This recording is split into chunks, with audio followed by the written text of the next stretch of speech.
Armado. Es un evento organizado por COPADE y el Ministerio de Cultura.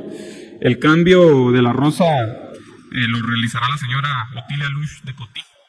Los invitamos a los medios de comunicación a participar en este importante evento. Posteriormente, ese mismo día, el martes, el presidente acudirá a la inauguración del Centro de Análisis de Datos e Inteligencia Artificial de Nestlé, el cual representa un apoyo en las operaciones que desarrolla esa empresa en el país. Recordemos que durante el 2024 los sectores de la industria de alimentos y bebidas exportaron aproximadamente 2.600.000 dólares, que representan 17.7% de las exportaciones totales. Confiamos en el crecimiento y el impacto positivo que estas empresas generan en Guatemala. El miércoles, por su parte, el presidente Arévalo estará en Cobán, Alta Verapaz, para la inauguración del proyecto Rutas del Desarrollo. Hoy nos acompaña su coordinador, quien dará algunos detalles al respecto. Se trata de una política prioritaria del gobierno que se ha planteado y que busca integrar al país a través de una serie de intervenciones de mejora en la movilidad e infraestructura vial, involucrando sectores públicos, privados y cooperación internacional. Como les digo, hoy nos acompaña Juan Carlos Méndez, quien es el coordinador de esta política, y a quien hemos invitado en este espacio para que pueda compartir con el pueblo digno de Guatemala detalles del proyecto. Por su parte, el viernes el presidente viajará a Uruguay, a Montevideo, en donde participará el fin de semana en la toma de posesión del presidente electo Yamandu Orsi. Orsi fue electo en noviembre de 2024 con el partido Frente Amplio y el domingo 1 de marzo iniciará su gestión presidencial. Durante la visita, el presidente Arévalo también visitará al expresidente José Pepe Mujica, un líder en la región y a quien reconocemos el ejemplo de servicio, el trabajo incansable por la justicia social, la paz y por la democracia. Por su parte, la vicepresidenta participará este martes en el Gabinete Económico Gabeco. El miércoles dirigirá la reunión de la Autoridad Migratoria Nacional, en donde se verán detalles importantes del plan Retorno al Hogar.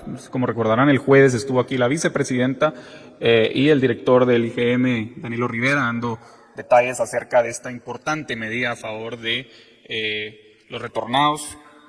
El jueves, la vicepresidenta presidirá el Consejo Nacional de Administración de Bienes en Extinción de Dominio, CONAVED, y también entregará la orden vicepresidencial a la Hermandad de Candelaria. El viernes participará en el Consejo Nacional de Seguridad Alimentaria y Nutricional, CONASAN. Con eso terminamos de compartirles las agendas del presidente y la vicepresidenta y pasamos a la agenda temática de la ronda. El presidente Arévalo ha priorizado el desarrollo de infraestructura estratégica en el país. El Plan Conecta busca que los puertos, aeropuertos, carreteras del país respondan a las necesidades del pueblo digno de Guatemala. Por ello, en la visita del secretario Marco Rubio se acordó la colaboración del Cuerpo de Ingenieros de los Estados Unidos para poder construir estas obras de manera rápida y efectiva. La semana pasada, ingenieros de Estados Unidos estuvieron trabajando en Guatemala junto con autoridades nacionales y el viernes le presentaron al presidente una hoja de ruta para que este proyecto sea una realidad. El viaje del Cuerpo de Ingenieros ha sido histórico y han propuesto una hoja de ruta para el fortalecimiento del puerto Quetzal, así como otra infraestructura prioritaria. Lo importante a destacar es que a pesar de que tenemos un recorrido por delante, como consecuencia del trabajo en conjunto con el gobierno de los Estados Unidos, vamos a lograr avanzar de manera rápida y eficiente y más eficiente de lo previsto. Es decir, estas obras estarán construidas más pronto de lo anticipado. Las carreteras, puertos y aeropuertos son prioridad del gobierno de Guatemala y estamos trabajando para que estas obras beneficien al pueblo digno de Guatemala. Por eso quiero dejar en el uso de la palabra al ministro de la Defensa, quien brindará mayores detalles.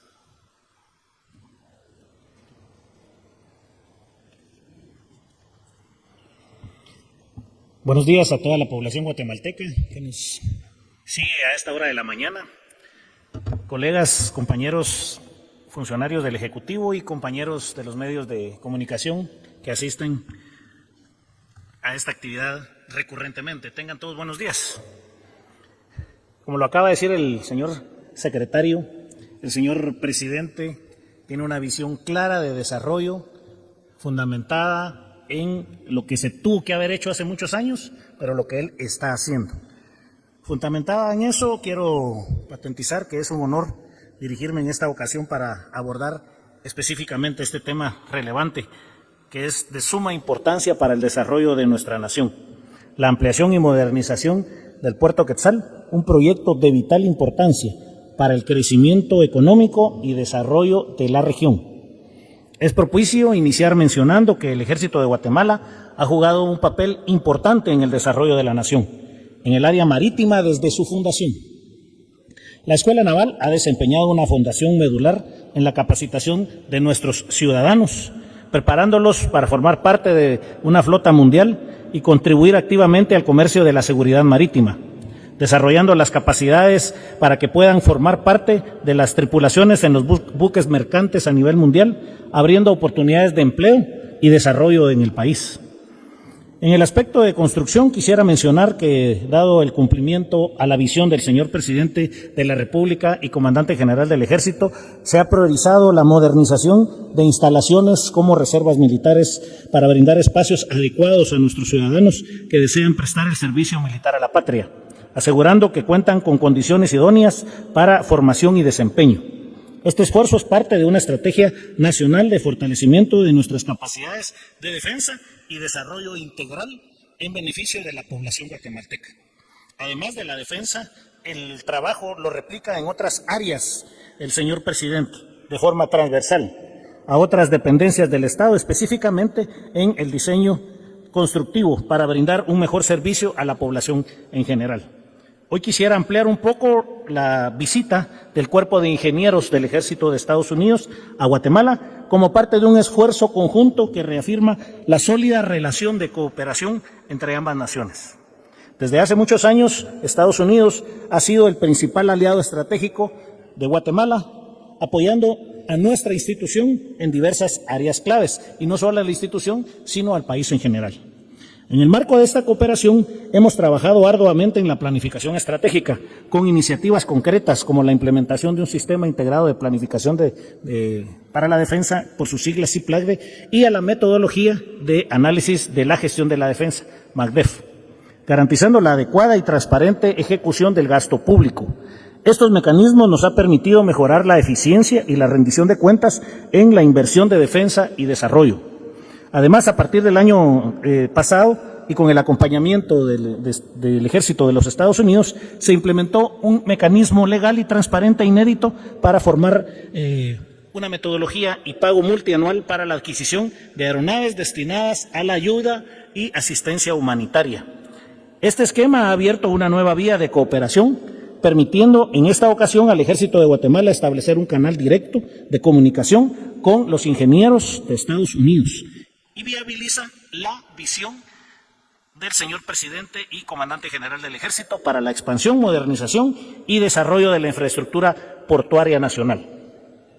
En este proyecto, dicho, es una pieza dentro de la estrategia de crecimiento del país, de la visión del señor presidente para el país, ya que no solo genera más oportunidades para la población guatemalteca, sino que también fortalece la estabilidad en la región, haciendo a Guatemala más competitiva y por ende más segura, siendo los factores sociales, económicos y principalmente el legal totalmente respetados. Desde su inicio, el proyecto ha pasado por diferentes etapas. Una constante es el apoyo de la colaboración de los Estados Unidos y la voluntad y persistencia del gobierno de Guatemala a todo nivel para que todo se pueda llevar a cabo en una realidad permanente.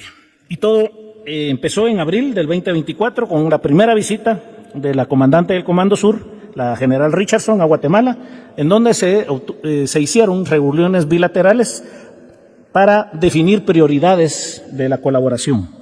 En junio 2024, la visita de la delegación de Guatemala a Washington, D.C., en donde encabecé la delegación para reunirme con funcionarios de alto nivel y poder definir la declaración conjunta en los diferentes puntos para definir lo ya platicado en las diferentes prioridades que ya se definían como país.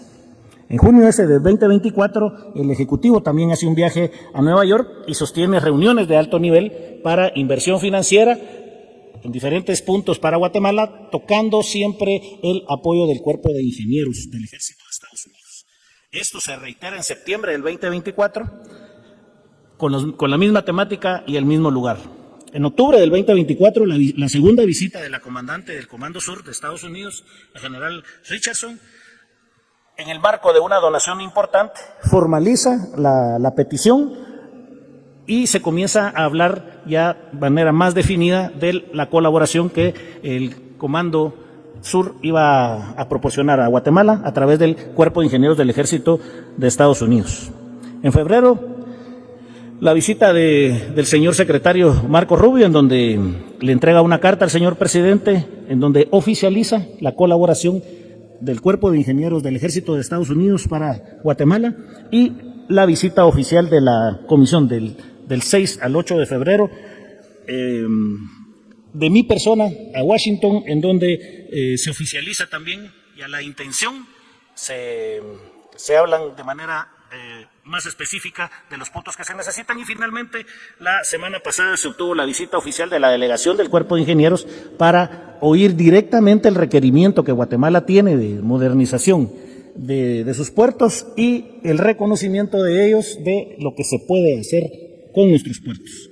Este estudio determina establecer los tiempos y la logística del proyecto, marca la fecha del próximo mayo para poder avanzar en las diferentes etapas que el proyecto necesita, como diseño, planificación, construcción, etcétera, etcétera.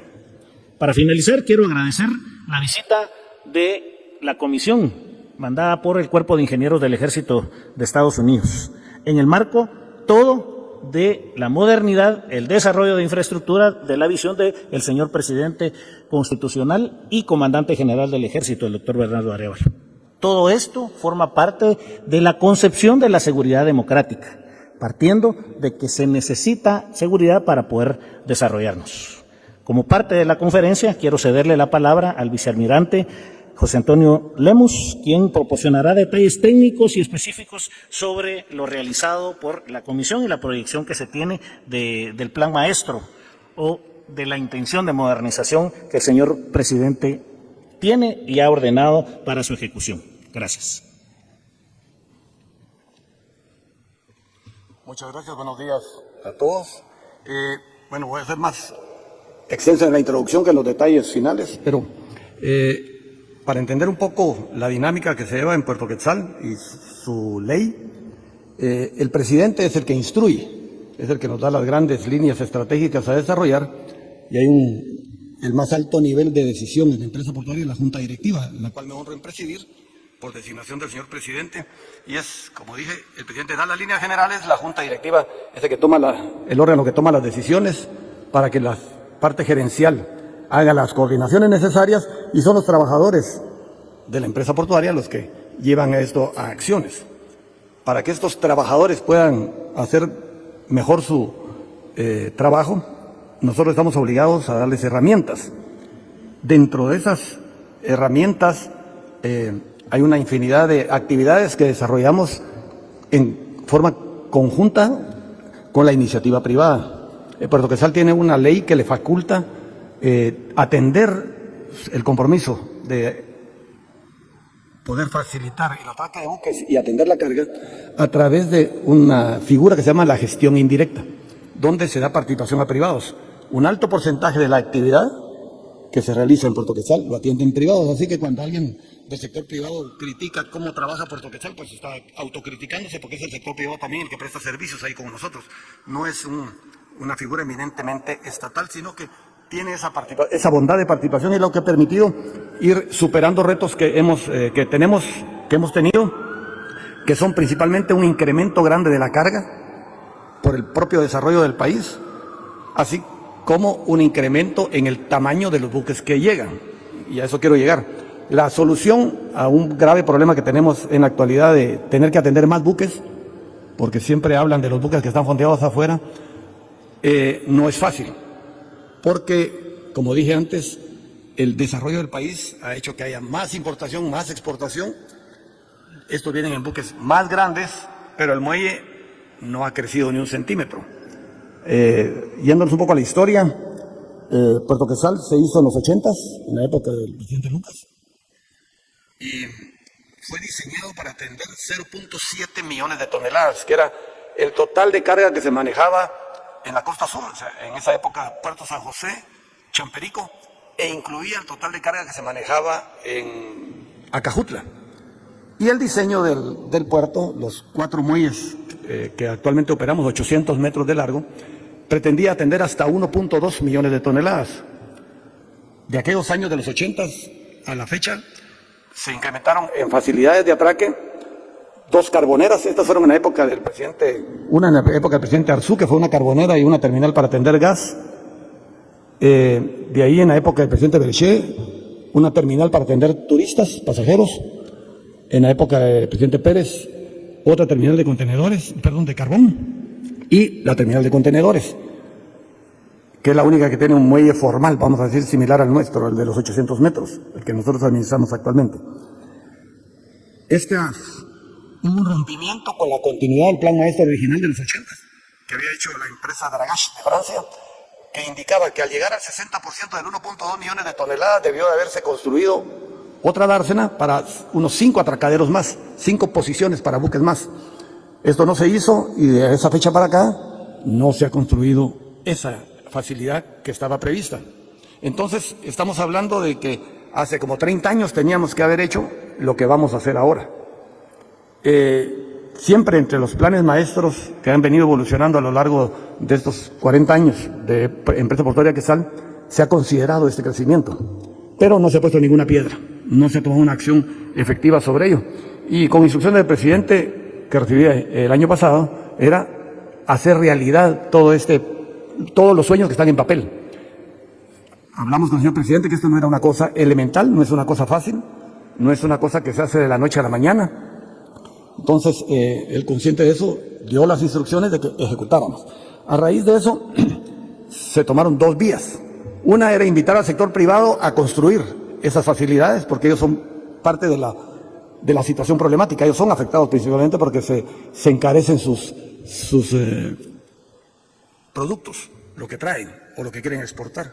Se invitó, pero no hubo respuesta rápida, y previendo eso desde un inicio también, como dijo el señor ministro de Defensa, ya habíamos abordado la línea de irnos por esta colaboración con el Cuerpo de Ingenieros. ¿Por qué el Cuerpo de Ingenieros de Estados Unidos? Pues no parece así, pero su expertise principal son obras de mar y obras acuáticas. En Estados Unidos es el de mayor nivel en manejo de este tipo de obras. Ellos tienen una gran experiencia en ello, y conscientes de eso fue que se pidió la colaboración. Se ha estado trabajando durante los últimos meses en distintos intercambios con ellos, que desembocó con la visita final la semana pasada. Porque conocían ya el puerto en papel, conocieron el plan maestro, se les mandó toda la información de profundidades que tenemos, tanto adentro como afuera, cuál era la aspiración nuestra en el desarrollo del puerto, y pues faltaba verlo presencialmente. Fue hasta la semana pasada que vinieron, y producto de esta visita fue que hicieron un informe el día viernes. Y lo cierto, para no despertar faltas expectativas, es que de lo que ellos proponen que pueden realizar, el Estado, Guatemala, tiene que decidir si acepta o no acepta el trabajo de ellos, la participación de ellos. O sea, aquí no hay nada decidido totalmente. Claro está que la intención del presidente es que llevemos a efecto esta tarea, pero la decisión se materializa en mayo con la firma de una carta de acuerdo, una LOA, llaman los norteamericanos, donde ya se establece ese compromiso de abordar este tema, el cual tendría como un siguiente paso una nueva visita técnica en agosto para terminar de recolectar información básica que requieren ellos para iniciar el diseño del puerto. Dentro de la base de datos de Puerto Quetzal nosotros ya teníamos un diseño para esta parte, para una de esta parte, la mitad de lo que se quiere construir. El Cuerpo de Ingenieros necesita hacer su propio diseño. Recibieron con agrado toda la información que les dimos del diseño que existe en nuestra base de datos. Hablaron con el ingeniero que dirigió este estudio, este diseño. abordaron detalles, porque este diseño se hizo tomando como uno de los parámetros de referencia los manuales técnicos del Cuerpo de Ingenieros de los Estados Unidos, porque eso es a nivel mundial que se toma en cuenta el expertise de ellos. Entonces, derivado de esta información recibida, ellos necesitan hacer su propio diseño para darle su aval, porque no pueden avalar algo que no hayan diseñado ellos. Entonces, la fase siguiente de aceptarlo el país sería efectuar el diseño para su posterior designación, a qué empresa se le daría la construcción. Ellos manejan una serie de empresas que las tienen ellos en su ranking, que tengan esa capacidad de desarrollar esta obra. Es como una especie del regae nuestro. Ellos tienen su propia base de datos, su calificación de cada empresa, y de ese grupo de empresas podría ser designada alguien para construir posteriormente el puerto. Como decía, esto no es de la noche a la mañana, tiene que partir con esa aceptación del gobierno a partir de mayo. Y quiero aclarar una parte que se estuvo hablando ahí, no sé de dónde salió, como que se estaba cediendo el puerto o la administración o algo por el estilo. Nada de cierto, simplemente es una coordinación con el gobierno de los Estados Unidos para que el Cuerpo de Ingenieros del Ejército de los Estados Unidos tome el proceso de diseño, adjudicación y construcción de los muelles que están en la parte norte del muelle actual. Son 4 muelles, en total serían 800 metros, 400 de cada lado en una nueva dársena que se piensa implementar al norte de la posición actual.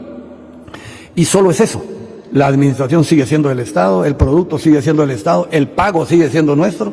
O sea, no estamos pidiendo regalado nada, sino que asumiendo el compromiso de desarrollar el puerto con los recursos que tenemos. Es por eso que en esta informe el día viernes, que recibió personalmente el señor presidente, también lo acompañó el ministro de Finanzas, porque este es un compromiso de Estado, no es simplemente una iniciativa de Puerto Quetzal, por su lado.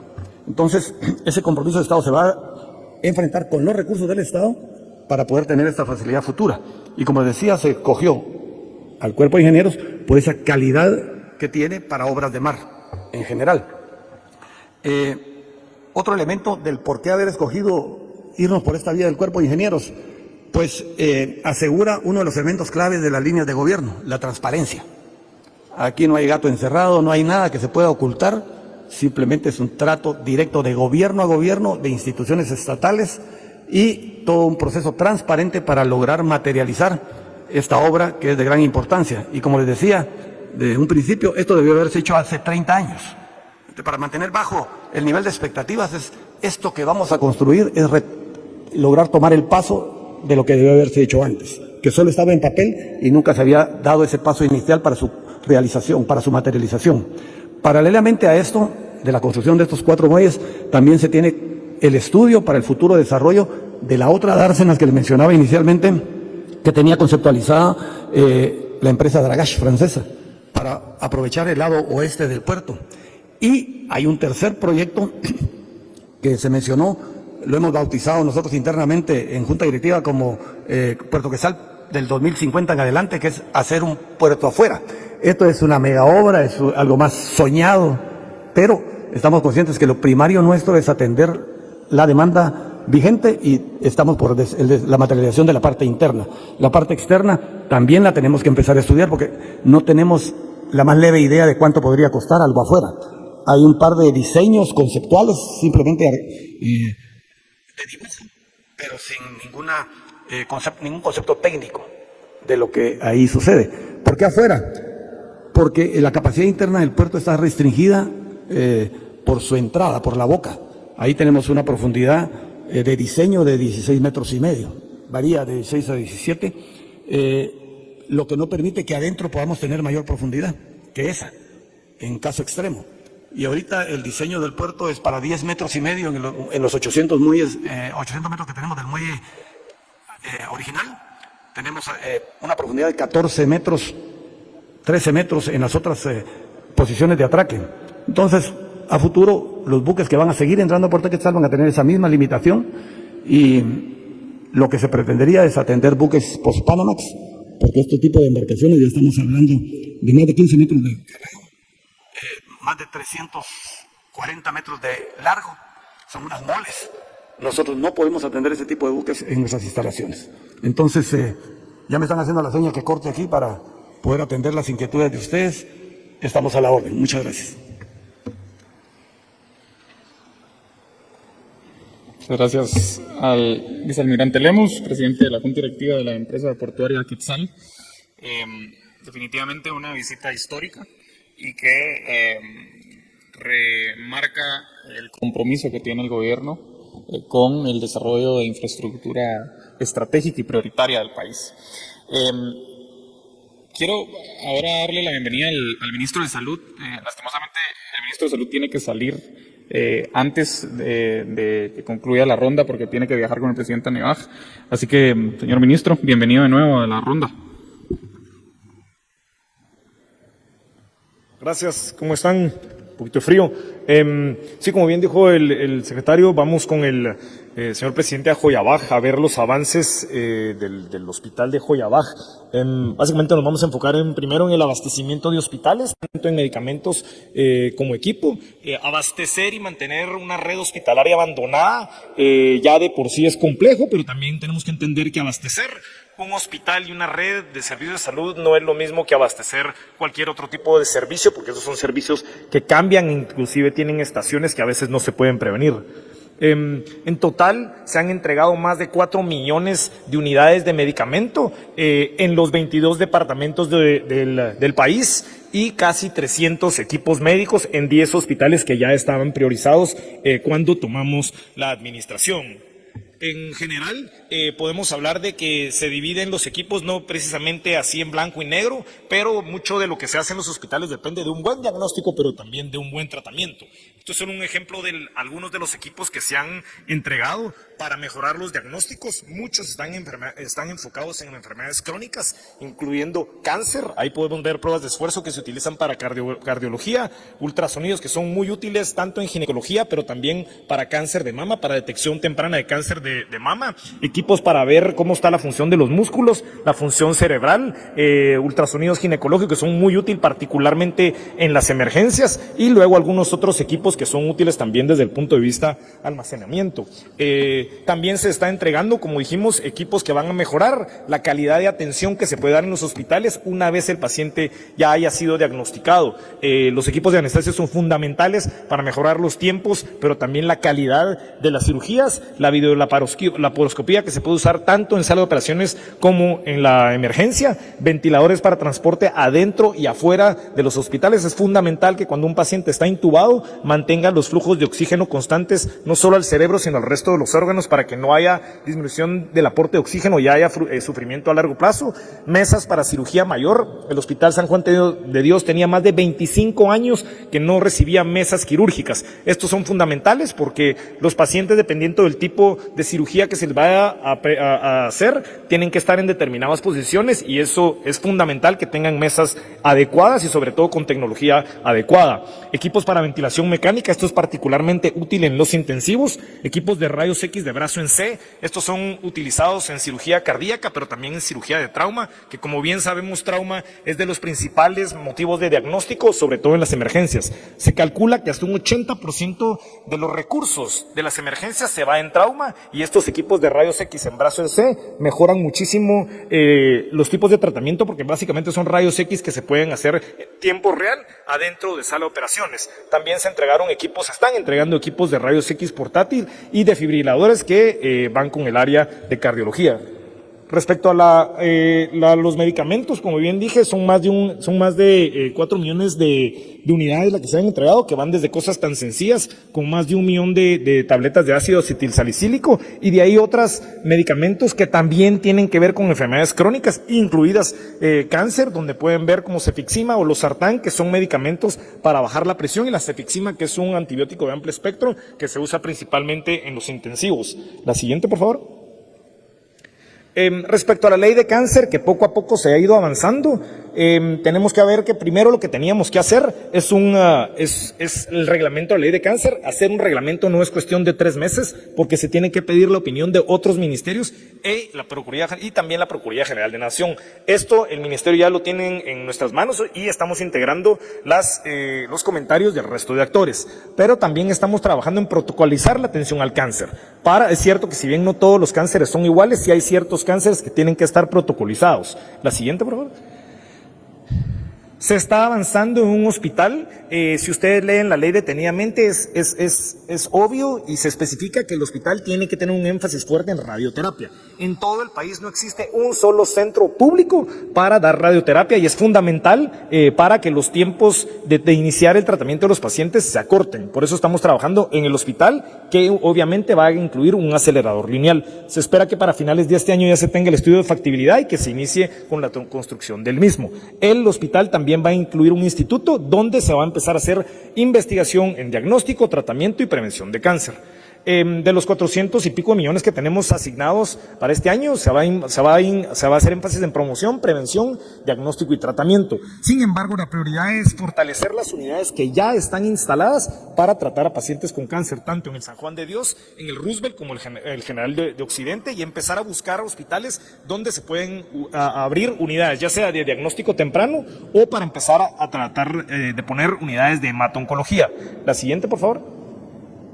Es un ejemplo que ya está en camino, es el San Juan de Dios. Si ustedes visitan el San Juan de Dios, ya hay una unidad de diagnóstico de leucemias, una citometría de flujo, que es de los pioneros que hay en el país, que ni siquiera en los hospitales privados se encuentra este tipo de estudio diagnóstico que permite reducir los tiempos de diagnóstico, quiere decir que pueden empezar el tratamiento más temprano. Y ultrasonidos, que si bien se hace énfasis que estos son para uso de ginecología y obstetricia, los médicos, los gineco-oncólogos ya están entrenados para hacer ultrasonido de mama para detectar cáncer de mama tempranamente. La siguiente.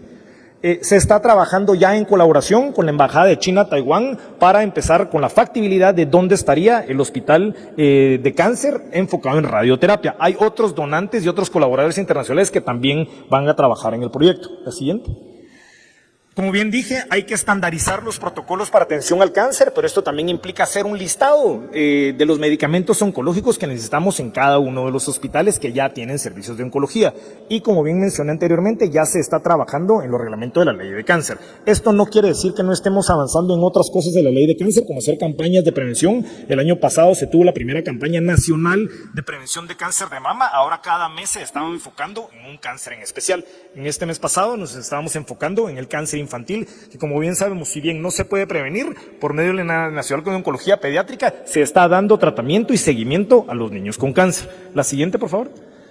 El cáncer va a ir en aumento. La Ley Integral de Atención al Cáncer es para cubrir las necesidades de diagnóstico temprano y tratamiento. Va a seguir aumentando porque también tenemos que tomar otras medidas que disminuyan el cáncer. ¿Cuáles son estas? Que tienen que ver desde el punto legislativo, aumentar el impuesto a los productos de tabaco y sus derivados, aumentar el impuesto a las comidas ultraprocesadas. Esas son medidas que poco a poco van a ir reduciendo la incidencia de cáncer en el país. La siguiente. Respecto a la infraestructura de salud, que como bien mencionó el secretario, es una de las prioridades del gobierno. De aquí a abril esperamos inaugurar 5 puestos de salud en las comunidades que ustedes pueden ver en pantalla y que van a beneficiar a más de 25,000, casi, cuesta sumar desde acá, pero bueno, a más aproximadamente 30,000 habitantes en el país. Eso es de aquí a abril. Aparte están la inauguración de los hospitales, como dije anteriormente. Hoy vamos a visitar a Joyabaj. Esas son fotos de solo cómo están actualmente los puestos de salud que esperamos inaugurar a más tardar en abril. Y creo que esa es la última. Muchas gracias. Y bien, hasta acá el video de hoy. Recuerden que ustedes tienen la última opinión que pueden dejar acá abajo en la cajita de comentarios. Dicho esto, nos vemos hasta el siguiente video. Adiós.